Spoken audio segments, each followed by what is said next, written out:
Good morning, all of you. मैं paper first ज्ञान तथा पाठ्यक्रम के अंतर्गत यूनिट 4 पाठ्यक्रम निर्माण के सिद्धांत, इसके अगले वीडियो में आपने पाठ्यक्रम की अवधारणा, पाठ्यक्रम का अर्थ, पाठ्यक्रम का स्वरूप या प्रकृति और पाठ्यक्रम की आवश्यकता पढ़ चुके हैं। आज पढ़ेंगे पाठ्यक्रम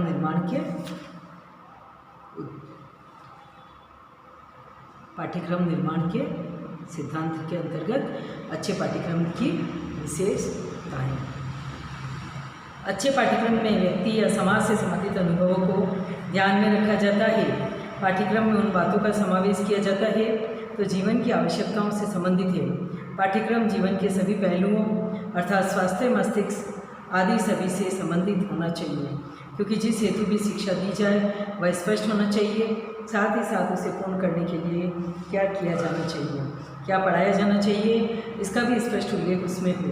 पाठ्यक्रम में शिक्षा के सिद्धांतिक और व्यवहारिक दोनों ही पक्षों को उचित स्थान होता है, क्योंकि यदि विचार किया जाए तो जीवन में उस सिद्धांत का कोई मूल्य नहीं जिसे व्यवहार में नहीं लाया जा सके। अच्छा पाठ्यक्रम वह है जिसमें बालकों के सामान्य शैक्षिक स्तर का ध्यान रखा गया हो।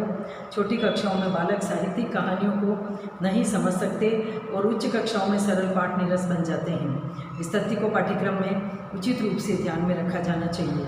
पाठ्यक्रम शिक्षा के सभी उद्देश्यों पर आधारित हो। यदि ऐसा न होगा तो संभवतः उन उद्देश्यों की पूर्ति संभव न हो सकेगी।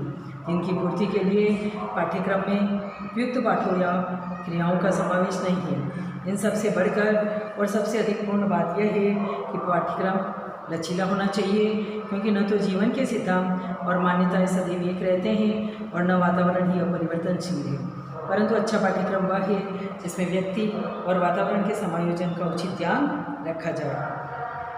इस दृष्टि से पाठ्यक्रम ऐसा हो जिसे वातावरण के बदलने के साथ ही साथ बदला जा सके।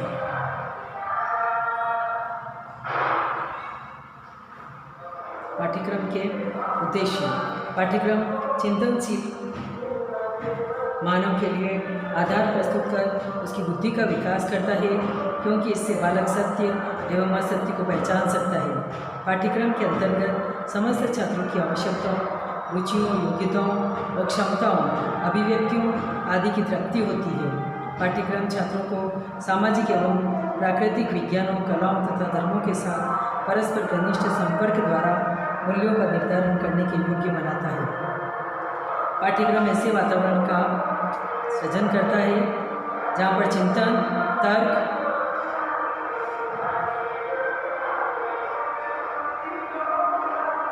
निरीक्षण आदि शक्तियों का विकास संभव हो सके।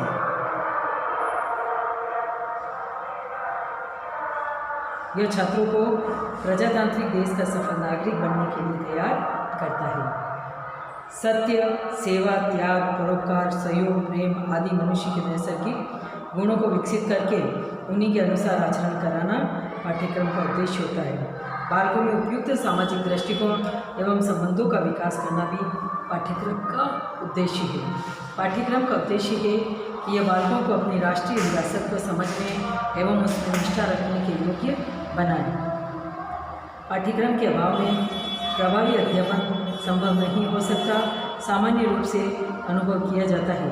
अनेक अवसरों पर शिक्षक निर्धारित विषय से पृथक हटकर चर्चा करने लगता है, जिसका विषय से कोई संबंध नहीं होता। इसके बाद जब वह स्वयं यह अनुभव करता है कि वह विषय से पृथक हो गया हो, तो ऐसी स्थिति में वह छात्रों को स्वयं निर्देश प्रदान करता हुआ अपने विषय पर आने का प्रयत्न करता है। यदि उसको पाठ्यक्रम का ज्ञान नहीं होगा तो वह निर्धारित विषय वस्तु का अध्यापन करने में असमर्थ रहेगा। अतः शिक्षकों के सार्थक एवं क्रमबद्ध अध्यापन करने के लिए पाठ्यक्रम महत्वपूर्ण साधन के रूप में कार्य करता है। अधिगम प्रक्रिया में भी पाठ्यक्रम की भूमिका उतनी ही महत्वपूर्ण है जितनी कि अध्यापन में। कोई भी छात्र जब पाठ्यक्रम के विषय में ध्यान रखता है तो वह अपनी अधिगम प्रक्रिया को उस पाठ्यक्रम के अनुरूप ही संपन्न करना चाहता है। पाठ्यक्रम से पृथक रूप में संपन्न होने वाली अधिगम प्रक्रिया उसके लिए अरुचिपूर्ण होगी, क्योंकि उस अधिगम प्रक्रिया में उसके स्तर का ध्यान नहीं रखा जाता। जबकि पाठ्यक्रम के अनुरूप प्रक्रिया में छात्रों की योग्यता एवं स्तर का ध्यान रखा जाता है। जैसे प्राथमिक स्तर के बालकों को हिंदी में वर्णमाला का ज्ञान कराना कक्षा 1 के पाठ्यक्रम में समाहित है। अध्यापक द्वारा उसको आ से आदर्शवाद पढ़ाया जाए तथा आदर्शवाद की उन छात्रों से चर्चा की जाए। यह शिक्षण अधिगम प्रक्रिया छात्रों के लिए रुचिकर होगी और क्योंकि शिक्षक द्वारा पाठ्यक्रम का अनुकरण नहीं किया जा रहा है। इस प्रकार यह सिद्ध होता है कि शिक्षण अधिगम प्रक्रिया की प्रभावशीलता के लिए यह आवश्यक है कि पाठ्यक्रम का अनुकरण किया जाए, जिससे छात्रों को उनकी योग्यता के अनुसार अधिगम सामग्री प्राप्त हो सके। यदि पाठ्यक्रम का अनुकरण शिक्षक द्वारा नहीं किया जाता है तो शिक्षण अधिगम प्रक्रिया को प्रभावी रूप में संपन्न करने में असफल सिद्ध होगा। शिक्षण अधिगम प्रक्रिया में पाठ्यक्रम की भूमिका के निर्वहन को निम्न बिंदुओं के माध्यम से स्पष्ट किया जा सकता है। शिक्षक एवं शिक्षार्थी के मध्य विषय वस्तु का निर्धारण। शिक्षक एवं शिक्षार्थी के मध्य विषय वस्तु ही वह महत्वपूर्ण बिंदु है जो कि शिक्षण अधिगम प्रक्रिया को प्रभावी बनाती है। शिक्षण अधिगम प्रक्रिया में प्रयुक्त विषय वस्तु छात्रों की योग्यता एवं मानसिक स्तर के रूप में अनुरूप नहीं होगी तो छात्रों में प्रक्रिया के प्रति अरुचि उत्पन्न होगी तथा उनका अधिगम स्तर न्यून हो जाएगा। इसके विपरीत यदि छात्रों की योग्यता के अनुरूप विषय वस्तु का चुनाव किया जाएगा तो शिक्षण और अधिगम प्रक्रिया भी प्रभावी रूप में संपन्न होगी तथा छात्रों का अधिगम स्तर भी उच्च बना रहेगा। इस प्रकार पाठ्यक्रम के माध्यम से उचित विषय वस्तु का निर्धारण संभव होगा जो कि इस प्रक्रिया की सफलता के लिए आवश्यक है। शिक्षण अधिगम प्रक्रिया की सफलता की द्वितीय शर्त शिक्षण व्यूहरचनाओं का उचित चुनाव एवं क्रियान्वयन है। पाठ्यक्रम के माध्यम से छात्रों के लिए उनकी योग्यता एवं स्तर के अनुसार शिक्षण व्यूहरचनाओं एवं शिक्षण विधियों का निर्धारण होता है। जैसे प्राथमिक स्तर पर गतिविधि आधारित अधिगम प्रक्रिया को महत्व प्रदान किया जाता है। शिक्षकों को यह सलाह दी जाती है कि उनको अपने शिक्षण विधियों में प्राथमिक स्तर पर खेलों से संबंधित क्रियाओं को उचित स्थान देना चाहिए, जिससे कि छात्र रुचिपूर्ण ढंग से अधिगम स्तर को उच्च बना सके। इस प्रकार पाठ्यक्रम के माध्यम से एक और उचित शिक्षण व्यूह रचनाओं का क्रियान्वयन संभव होता है, वहीं दूसरी ओर अध्यापन एवं अधिगम प्रक्रिया सफल होती है। नेक्स्ट थर्ड पॉइंट है क्रमबद्ध शिक्षण अधिगम प्रक्रिया। पाठ्यक्रम के आधार पर ही शिक्षण अधिगम प्रक्रिया को क्रमबद्ध रूप में संपन्न किया जा सकता है, क्योंकि पाठ्यक्रम के निर्धारण में छात्रों को ज्ञात से अज्ञात की और सरल से कठिन की ओर ले जाने का प्रयास किया जाता है। कक्षा 1 के छात्र को प्रथम वर्णमाला का ज्ञान, शब्द ज्ञान एवं वाक्य ज्ञान का अनुकरण क्रमबद्ध रूप में कराया जाता है। इस प्रकार पाठ्यक्रम शिक्षक शिक्षार्थी के समक्ष विषय वस्तु की क्रमबद्ध रूपरेखा प्रस्तुत करता है। इस क्रमबद्ध रूपरेखा के आधार पर ही शिक्षण अधिगम प्रक्रिया सफल रूप में संपन्न होती है। नेक्स्ट पॉइंट है स्तरानुकूल विषय वस्तु का प्रस्तुतिकरण। पाठ्यक्रम के माध्यम से विषय वस्तु का प्रस्तुतिकरण छात्रों की योग्यताओं के अनुरूप किया जाता है। वर्तमान समय में पाठ्यक्रम के विभिन्न रूपों का पाया जाना इसका सर्वोत्तम उदाहरण है। वर्तमान समय में प्रतिभाशाली छात्रों एवं मंदबुद्धि छात्रों के लिए पृथक पृथक पाठ्यक्रम की व्यवस्था की गई है, जिसमें उनकी रुचि एवं योग्यता का ध्यान रखकर विषय वस्तु का समावेश किया गया है। इस प्रकार प्रत्येक स्तर पर पाठ्यक्रम द्वारा शिक्षण अधिगम प्रक्रिया को प्रभावपूर्ण एवं उपयोगी रूप में प्रस्तुत करने में महत्वपूर्ण भूमिका निभाई गई है। नवीन शिक्षण नीतियों का समावेश। पाठ्यक्रम के माध्यम से ही शिक्षण अधिगम प्रक्रिया में नवीन शिक्षण नीतियों का समावेश किया जाता है, क्योंकि कोई भी विधि लंबे समय तक औचित्यपूर्ण एवं प्रासंगिक नहीं रह सकती। वैदिक कालीन पाठ्यक्रम में व्याख्यान विधि का प्रयोग ही प्रत्येक स्तर पर अधिकांशतः किया जाता है, परंतु वर्तमान समय में इसका प्रयोग उच्च स्तर पर किया जाता है। प्राथमिक स्तर पर इसका प्रयोग वर्जित माना जाता है। प्राथमिक स्तर पर शिक्षण के लिए खेल एवं गतिविधियों का प्रयोग भी किया जाता है। इस प्रकार शिक्षण अधिगम प्रक्रिया को प्रभावी बनाने के लिए पाठ्यक्रम में आधुनिक एवं नवीन शिक्षण नीतियों का प्रयोग व्यापक रूप से किया जाता है। शिक्षण अधिगम सामग्री के प्रयोग का निर्धारण। शिक्षण अधिगम सामग्री के प्रयोग के अभाव में कोई भी शिक्षण अधिगम प्रक्रिया सफल रूप से संपन्न नहीं हो सकती, क्योंकि शिक्षण अधिगम सामग्री का प्रयोग ही इस प्रक्रिया में प्रभावशीलता उत्पन्न करता है तथा विषय को सरल एवं बोधगम्य बनाता है। पाठ्यक्रम के माध्यम से छात्राध्यापकों को शिक्षण अधिगम सामग्री के निर्माण एवं प्रयोग में पूर्ण दक्षता प्राप्त की जाती है, जिससे वे इसका प्रयोग कक्ष में करके शिक्षण अधिगम प्रक्रिया को प्रभावी एवं छात्रोपयोगी बना सके। शिक्षण सूत्रों का प्रयोग पाठ्यक्रम के आधार पर ही शिक्षण अधिगम प्रक्रिया में शिक्षण सूत्रों का प्रयोग किया जाता है। जैसे जब पाठ योजना निर्मित की जाती है, उसमें प्रस्तावना पूर्व प्रश्न पूर्व ज्ञान पर आधारित होते हैं। इस पूर्व ज्ञान के आधार पर ही वर्तमान ज्ञान को पूर्व ज्ञान से सम्मत किया जाता है।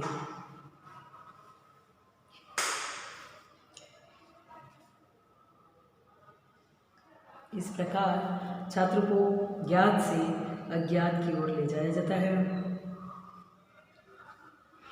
इससे छात्र का कोई कठिनाई नहीं होती है तथा शिक्षण अधिगम प्रक्रिया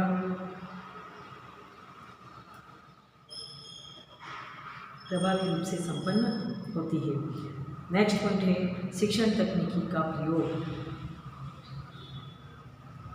शिक्षण तकनीकी के प्रयोग के आधार पर भी पाठ्यक्रम द्वारा शिक्षण अधिगम प्रक्रिया को प्रभावशाली बनाया जाता है।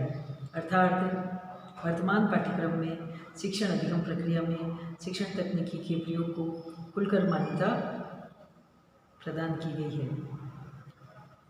इसमें शिक्षण द्वारा कंप्यूटर, टेप रिकॉर्डर एवं अनेक प्रकार की हार्डवेयर एवं सॉफ्टवेयर तकनीकों का प्रयोग शिक्षण अधिगम प्रक्रिया में व्यापक रूप से किया जाता है। इससे छात्रों का अधिगम स्तर उच्च बनता है, क्योंकि उनको रुचि के अनुसार शिक्षण प्राप्त होता है। वहीं दूसरी ओर और शिक्षण अधिगम प्रक्रिया प्रभावी बनती है। 9th पॉइंट है आवश्यकता की पहचान। पाठ्यक्रम द्वारा शिक्षक एवं शिक्षार्थी की आवश्यकता की पहचान की जाती है तथा उसके अनुसार ही शिक्षण अधिगम पृथक पाठ्यक्रम की व्यवस्था की जाती है तथा शिक्षण विधियों की व्यवस्था भी पृथक रूप से की जाती है।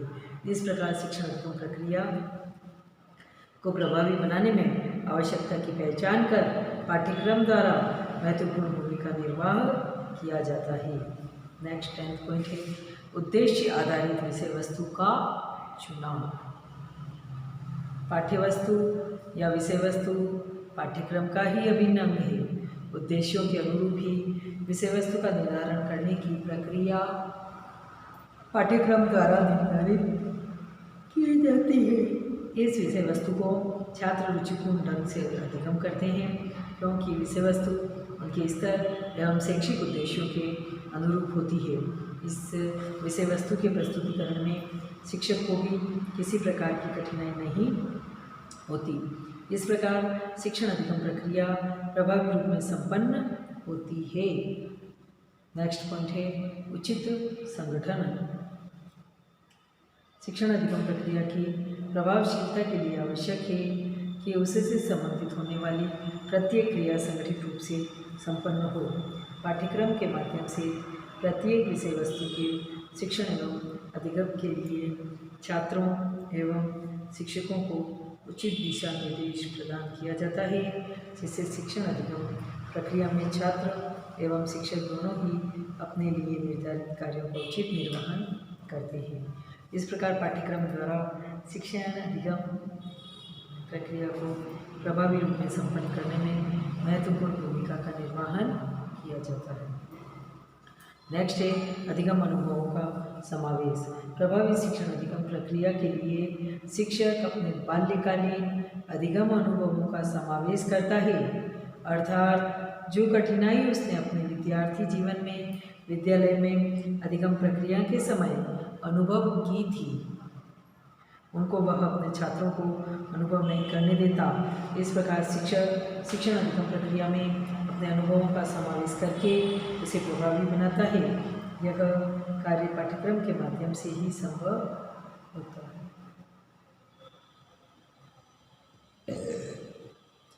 क्योंकि पाठ्यक्रम में भी शिक्षक के अनुभवों को महत्वपूर्ण स्थान प्रदान किया जाता है। नेक्स्ट 13 पॉइंट है अधिगम अनुभवों को संगठनात्मक रूप में प्रस्तुत करने से शिक्षण अधिगम प्रक्रिया प्रभावी रूप से संपन्न होती है। शिक्षक पाठ्यक्रम के माध्यम से अनुभवों को संगठित एवं क्रमबद्ध रूप में प्रस्तुत करता है। जैसे एक शिक्षक अपनी बाल्यकालीन घटनाओं को याद करता है तो वह पाता है कि उस समय उसका कक्षा 1 में खेलने का मन करता था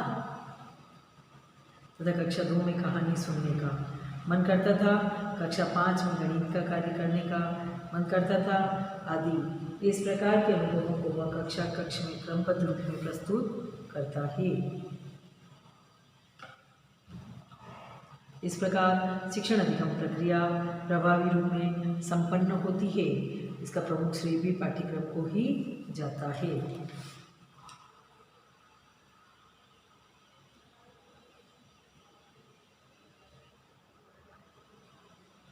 उपरोक्त विवेचन से यह स्पष्ट होता है कि पाठ्यक्रम के अभाव में शिक्षण अधिगम प्रक्रिया का प्रभावी रूप में संपन्न होना एक काल्पनिक तथ्य है, क्योंकि पाठ्यक्रम ही वह आधारशिला है जिस पर शिक्षण अधिगम प्रक्रिया का प्रभावी भव्य और निर्मित होता है तथा शैक्षिक उद्देश्यों की प्राप्ति में सरलता का अनुभव किया जाता है।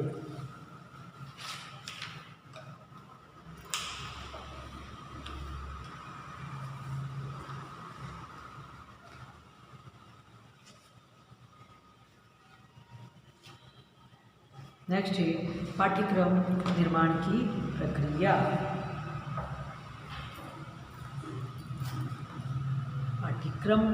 पाठ्यक्रम वैसे आपको देखा जाए तो पेडागोजी के जो सारे सब्जेक्ट पढ़े थे उसके अंतर्गत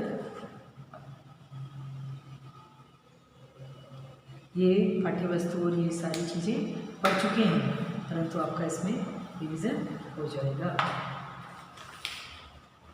जॉन ईकर ने पाठ्यक्रम के 4 प्रमुख अंग बताए हैं जो कि एक दूसरे से संबंधित है। पाठ्यक्रम के उद्देश्य, ज्ञान, थर्ड है कि सीखने के अनुभव, चौथा मूल्यांकन। इन अंगों के आधार पर पाठ्यक्रम निर्माण की प्रक्रिया को निम्न प्रकार से प्रस्तुत किया जा सकता है। फर्स्ट है सर्वप्रथम पाठ्यक्रम के उद्देश्यों का चुनाव करना। सेकंड है उद्देश्यों के चयन के पश्चात इन उद्देश्यों के अनुकूल विषय वस्तु का या ज्ञान को व्यवस्थित करना। थर्ड है तत्पश्चात उद्देश्यों एवं विषय वस्तु की दृष्टि से सीखने के अनुभव की व्यवस्था करना।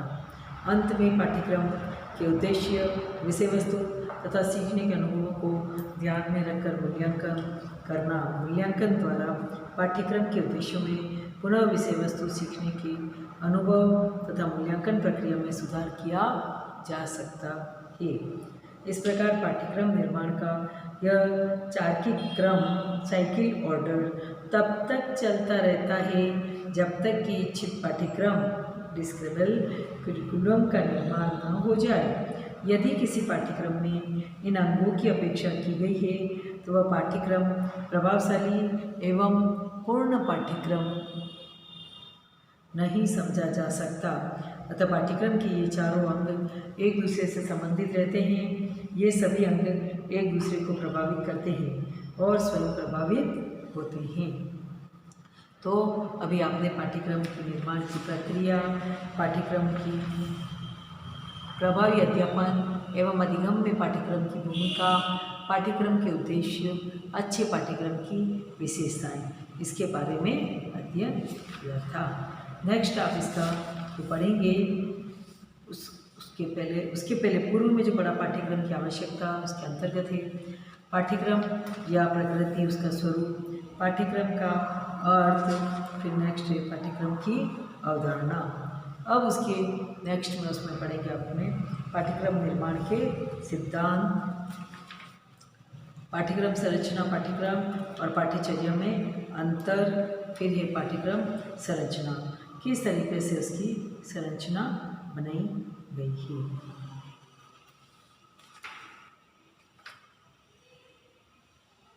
फिर आधुनिक शिक्षा में राष्ट्रीय पाठ्यक्रम संरचना का योगदान किस तरीके से बताया गया है, वो सब चीज़ें इसमें समाहित होती है।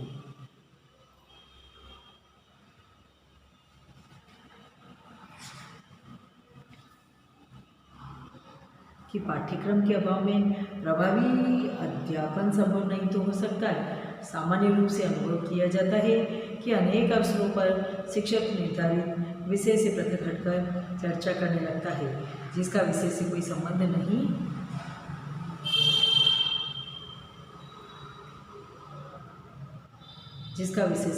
नहीं होता।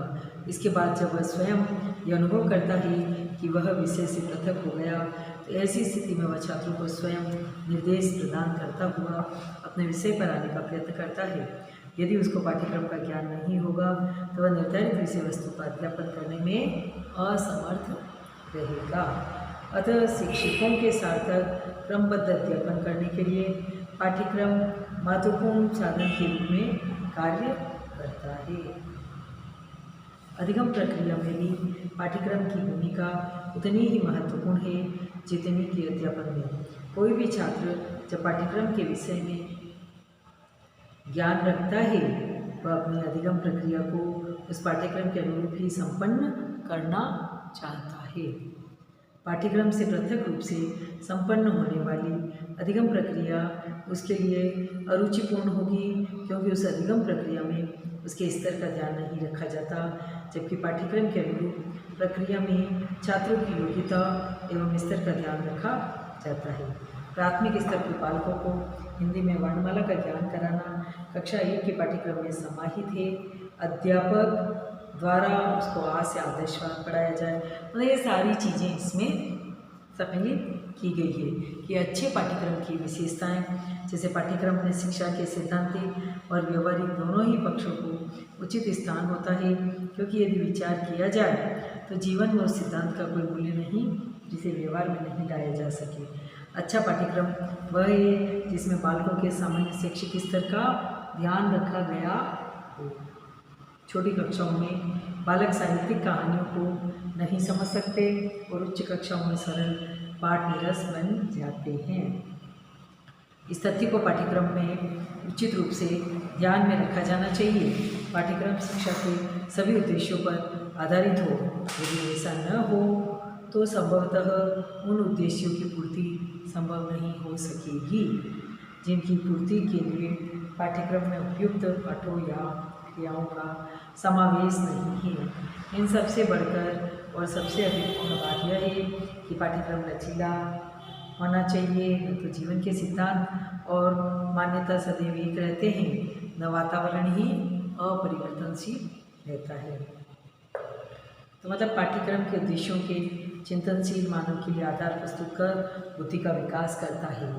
तो पाठ्यक्रम इसके लिए बहुत ही ज़रूरी है। सत्य, सेवा, त्याग, परोपकार, सहयोग, प्रेम आदि मनुष्य के नैसर्गिक गुणों को विकसित करके उन्हीं के अनुसार आचरण कराना पाठ्यक्रम का उद्देश्य होता है। बालकों में उपयुक्त सामाजिक दृष्टिकोण एवं संबंधों का विकास करना भी पाठ्यक्रम का उद्देश्य है। पाठ्यक्रम का उद्देश्य ये है कि बालकों को अपनी राष्ट्रीय विरासत को समझने एवं उसमें निष्ठा रखने के योग्य बनाया जाए।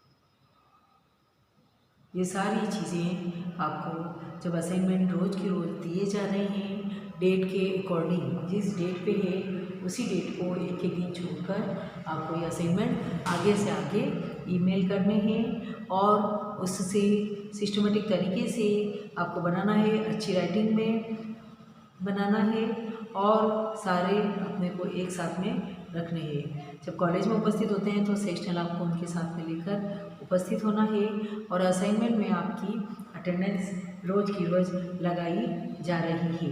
तो कम से कम ये ध्यान देवें कि ये सारी चीज़ें सही समय पर सही तरीके से और सिस्टमेटिक तरीके से होनी चाहिए, तभी आपको आगे, क्योंकि इसके इंटरनल मार्क्स आपके यहीं से जाते हैं। इन मार्क्स आपके इन्हीं चीज़ों पर, इन एक्टिविटियों पर ही आपकी डिपेंड करते हैं। आपको ये सारी चीज़ें समझ में आ जानी चाहिए।